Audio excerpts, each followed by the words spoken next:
the reason I'm here today is all of these technology manufacturing leaders around the country, all over the world on the screen is to talk about how we strengthen our domestic semiconductor industry and secure America's supply chain. This is an issue that has broad support in the United States Congress. We talked about whether or not we're doing anything in terms of bipartisanly. Well, we are. Both sides of the aisle are strongly supportive of what we're proposing, and where I think we can really get things done for the American people. In fact, today I received a letter from 23 senators, bipartisanly, and 42 House members, Republican and Democrats, supporting the CHIPS for America program. Now let me quote from the letter.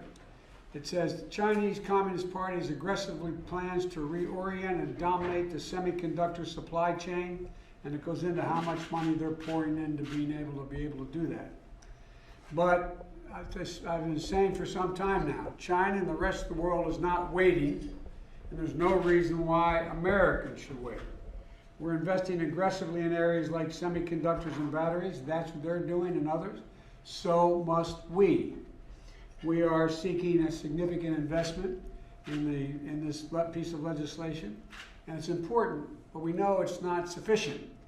The American Jobs Plan that I've put forward is part of about revitalizing American manufacturing and securing our supply chains, investing in research and development as we used to in a very healthy manner. But it's also about much more than that. It's about investing in infrastructure, not for the 20th century, but the 21st century. It's not just roads and bridges. We're investing in water systems so Americans can have clean water infrastructure. We're investing in high-speed rail infrastructure. We're building charging stations to support America's electric vehicle future, and investing in that infrastructure.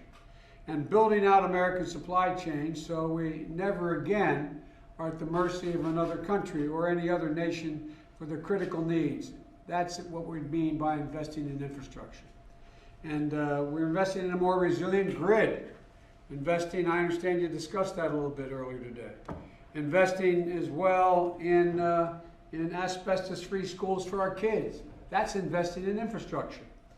Building a support system to take care of our elderly parents and our kids with disabilities at home so that people can go to work. That's investing in infrastructure. Chips like the one I have here, these chips, these wafers, are batteries, broadband, it's all infrastructure. This is infrastructure. So look, we need to build the infrastructure of today, not repair the one of yesterday. And the plan I propose is going to create millions of jobs, rebuild America, protect our supply chains, and revitalize American manufacturing. And it's going to make America research and development a great engine again. We led the world in the middle of the 20th century. We led the world toward the end of the century. We're going to lead the world again. We're going to lead it again in the 21st century. We have the best minds in the country. Many of them are on the screen right now. And they know better than anyone that our competitiveness depends on where you invest and how you invest. For too long as a nation, we haven't been making the big, bold investments we need to outpace our global competitors. We've been falling behind on research and development and manufacturing. And put it bluntly, we have to step up our game. And I'm not ready to give up. I'm ready to work with all of you, with the Congress, both parties, to pass the American Jobs Plan and to make a once-in-a-generation investment in America's future. Again, we'll provide the innovation and spur breakthroughs, and we need the support, all your support on the screen and others, in order to get this work done. And we need you in turn to support the American workers, American communities in every part of the country.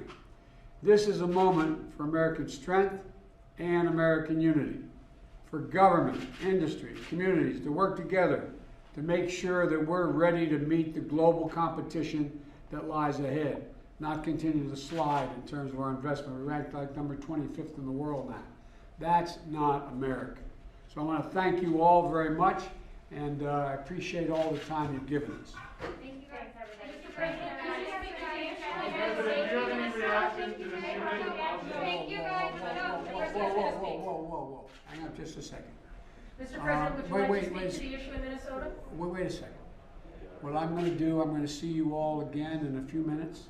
I have just taken the time, even though I was a few minutes late, to listen to the press conference. I'm preparing a statement, and I'll be happy to talk with you at the next meeting. Okay? Thank you so much. Thank you.